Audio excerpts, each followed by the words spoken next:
Hello বন্ধুরা, good morning. কেমন আছো তোমরা সবাই?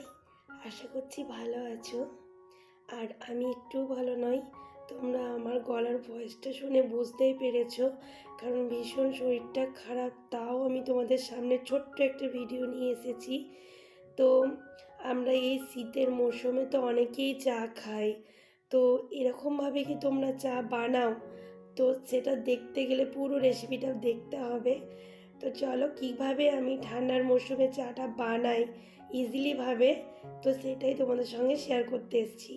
আর হ্যাঁ, এখানে কিন্তু খুব কম উপকরণ দিয়ে চাটা তৈরি হয়ে যাবে।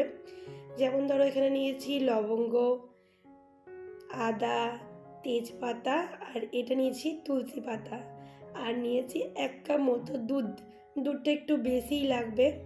তো চলো রেসিপিটা শেয়ার করি আমি কি করে বানাই।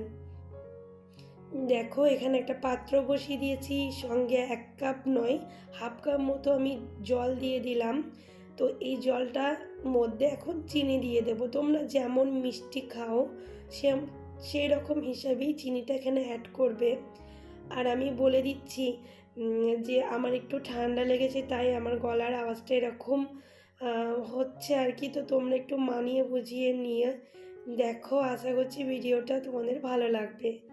জলটা হালকা হালকা ফুটলেই এর মধ্যে আমরা দিয়ে দেব তেজপাতা আর লবঙ্গ। তো এই জলটা অনেকক্ষণ ধরেই ফোটাতে হবে। তো এই সময় আমি গ্যাসের আঁচটা মিডিয়ামে রেখেছি, লো টু মিডিয়ামে রাখতে হবে। একটুক্ষণ ফুটিয়ে নেওয়ার পরেই তুলসী পাতাটা এখানে অ্যাড করতে হবে। আর আমরা জানি এই মরশুম চেঞ্জের সময় আমাদের সকলেরই ঠান্ডা লাগছে, যেমন ধরো আমারই লেগেছে। তো এই ঠান্ডার সময় তোমরা এই চাটা খেতেই পারো, তোমাদের শরীরের পক্ষেও খুব উপকার। বা তোমাদের গলা যদি বসে যায় সেটার পক্ষেও খুব উপকার এই চাটা খেলে। এবং যদি আমাদের অনেকেই মাথা ধরে থাকে, তো মাথার ধরাটাও ছেড়ে যাবে যদি এই চাটা পান করো। তো এর মধ্যে দিয়ে দিলাম আদাটা একটু থেতো করে, তুলসী পাতাটাও আমি অ্যাড করে দিয়েছি। তো এই কটা উপকরণ এখন ভালোভাবে আর কি ফুটিয়ে নিতে হবে। ফুটিয়ে নেওয়ার পর এখন দিয়ে দিচ্ছি চা পাতা, দেখতে পাচ্ছ।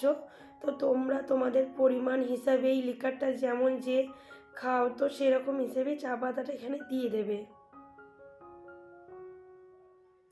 তারপরে চা পাতাটা এতটাই ফোটাতে হবে যেন লিকারটা বেশ ভালোভাবে বেরিয়ে যায় চা থেকে,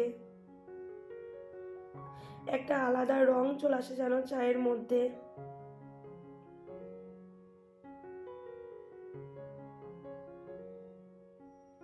তো আমার একটা লিকারটা বেরিয়ে গেছে আর একটু আলাদা কালার হয়ে গেছে। এখন আমি দুধটা এখানে অ্যাড করছি। আর দুধটা একটু বেশি অ্যাড করতে হবে, তাহলে খুব টেস্ট হবে চাটা। আর এখন আমি খুব ভালোভাবেই আর কি ফুটিয়ে নেব। তো ফুটাতে ফুটাতে তোমরা দেখতেই পাবে চায়ের কালারটা সম্পূর্ণ আলাদা হয়ে যাবে। তো তোমরা দেখতে থাকো, ভিডিওটা স্কিপ করো না, আশা করছি ভালো লাগবে। আর এই সময় একটু জোর দিয়ে তোমরা প্রথমে ফুটিয়ে নেবে চাটা, তারপর গ্যাসটা একদমই কমিয়ে দিয়ে ফুটতে দিতে হবে চাটা অনেকক্ষণই, প্রায় 3 থেকে 4 মিনিট ফুটিয়ে ফুটিয়ে কালারটা পুরো চেঞ্জ হয়ে যাবে চায়ের। তোমরা দেখতে পাচ্ছ আমি হালকা আঁচে ফুটিয়ে নিচ্ছি। আর দেখো চায়ের কালারটা আস্তে আস্তে কিন্তু পরিবর্তন হবে।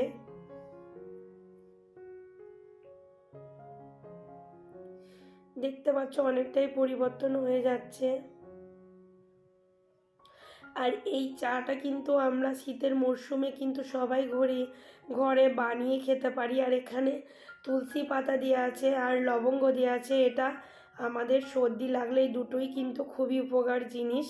তো তোমরা দেখতেই পাচ্ছ যে এই চায়ের কালারটা সম্পূর্ণ চেঞ্জ হয়ে গেছে।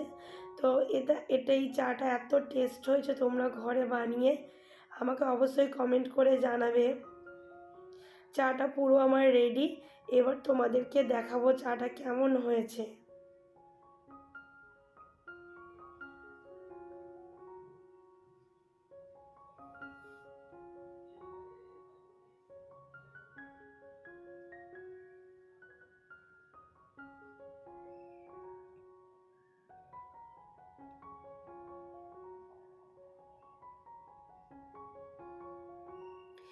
এই যে পুরো চাটা রেডি।